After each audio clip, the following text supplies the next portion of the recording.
এর মধ্যে আমাদের টাচ কি কি আছে, শিপইয়ার্ড গুলোতে আমার কাজ করতে গেলে আমার কি কি জানতে হবে। প্রথমত ওয়েল্ডিং, একটা মেজর এইটাই তো একটা প্লেট কানেকশন করার পরে তো একটা জাহাজ হয়, তাই না? তো ওয়েল্ডিংটা সম্পর্কে আমাদের একটা ধারণা নিতে হবে। এটা হোক বই থেকে, যদি আমাদের এক্সট্রা কোর্স করতে হয় তাহলে আমাদের ওইটাও করতে হবে। কারণ বইয়ের পড়াশোনা হচ্ছে আমি যেরকম ভাবছি আমি ওইভাবে লিখছি, কিন্তু তুমি যখন করবা তোমার ভাবনা চিন্তা অন্যরকমও হইতে পারে, তাই না? আমি যদি অনেকে দেখবা ওয়েল্ডার ওয়েল্ডিং রডের দেখায় তারপরে ওয়েল্ডিং করে, কিন্তু অনেকে আবার যারা যারা শিপইয়ার্ড প্র্যাকটিসে গেছো তারা দেখছো না যে রডটারে আগে ব্যান্ড করে তারপরে ওয়েল্ডিং করে, ওইটা হচ্ছে তার কমফোর্ট জোন।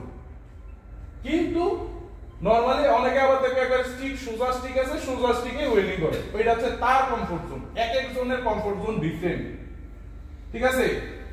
এক এক জনের কমফোর্ট জোন ডিফারেন্ট। সুতরাং তোমার ওই জিনিসটা আগে ধারণা নিতে হবে। তোমাকে কেউ বলবে না তুমি এসে ওয়েল্ডিং করো, তোমারে কেউ বলবে না তুমি এসে ফিটিং করো, কিন্তু এই যে ওয়েল্ডিংটা করতেছে বা এই যে ফিটিংটা করতেছে, ফিটিংটা কি প্রপার কিনা এই জিনিসটা তোমাদের বুঝতে হবে। যদি মোটামুটি এই জিনিসটা ধরতে পারো তাহলে মোটামুটি তোমরা একটা শিপইয়ার্ডে কাজ করতে পারবে। আসি আমরা নেক্সট অপশনে। কি বুলবুল, আমার কথা ঠিক আছে? আচ্ছা, আসি নেক্সট অপশন। নেক্সট অপশন কি? সেটা হলো ডিজাইন হাউস।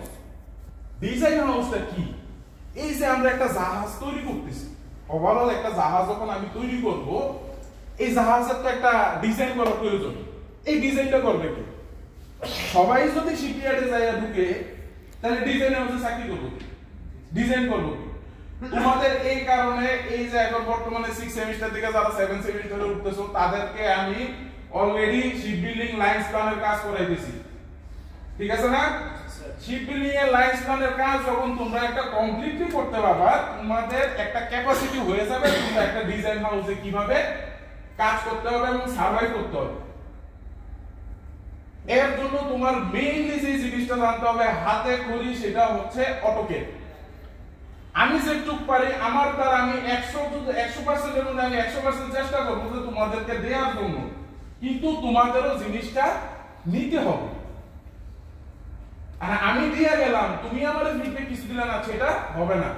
পরবর্তীতে দেখা গেছে যখন তুমি অটোক্যাডের কাজটা যখন তোমরা পারফেক্টলি কমপ্লিট করবা, তারপরে তোমার আসবে কি রাইনোসরাস এন্ড ম্যাক্সাস, এই দুইটা সফটওয়্যার। এই দুইটা সফটওয়্যারের মেইনলি কাজ অটোক্যাড কেন্দ্রিকই। পরবর্তীতে আমরা ক্যালকুলেশন রিলেটেড কাজগুলো যখন করি, মানে যখন তুমি ডিজাইন হাউসে যাবা তখন ওই জিনিসগুলো স্টেপ বাই স্টেপ তোমার অটোমেটিক্যালি শেখা হয়ে যাবে। গেল দুইটা অপশন।